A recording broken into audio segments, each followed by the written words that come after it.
दादर कबूतरखान्यावर बंदी कायम आहे। उच्च न्यायालयाचा निर्णय। तुमच्या मतांचा विचार करू नका असं कोर्टाने म्हटलंय। विरोधकांचाही विचार करा, हरकती मागवा, हरकती आल्यास विचार करा असं कोर्टाने म्हटलंय।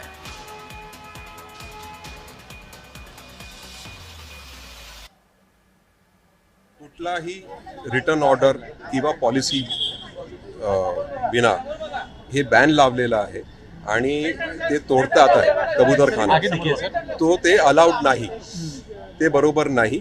म्हणून आम्ही हायकोर्टला अप्रोच केला होता। तर जे पहिल्या दिवशी जे ऑर्डर झाला तर त्या दिवशी आम्ही रिक्वेस्ट केली होती की दिवसात 2 वेळा तरी आम्हाला ते परमिट द्या की यांना कबुतराला काहीतरी खाऊ देऊ शकू, पण कोर्टाने ते मान्य केलं नाही। कबुतरांना दाणा पाणी घालायची इच्छा आहे त्यांनी महानगरपालिकेकडे अर्ज करावा आणि तो अर्ज केल्यावर महानगरपालिकेचे मुख्य कमिशनर जे आहेत, आयुक्त आहेत, ते ह्याविषयी निर्णय घेतील।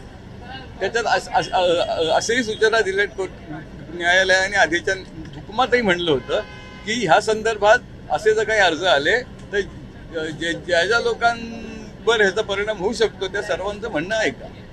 तर त्यामुळे अर्जदाराचं म्हणणं ऐकलं जाईल आणि ह्या संदर्भात ज्यांना ज्यांना काही म्हणणं मांडायचं आहे त्यांना संधी दिली जाईल। फक्त सर्वांना सुनावणी करता बोलवता येईल की हे सांगता येत नाही, पण ते जे काही आयुक्तांपुढे मांडतील त्याचा विचार होऊन आयुक्त या संदर्भातला जो काही निर्णय असेल तो घेईल।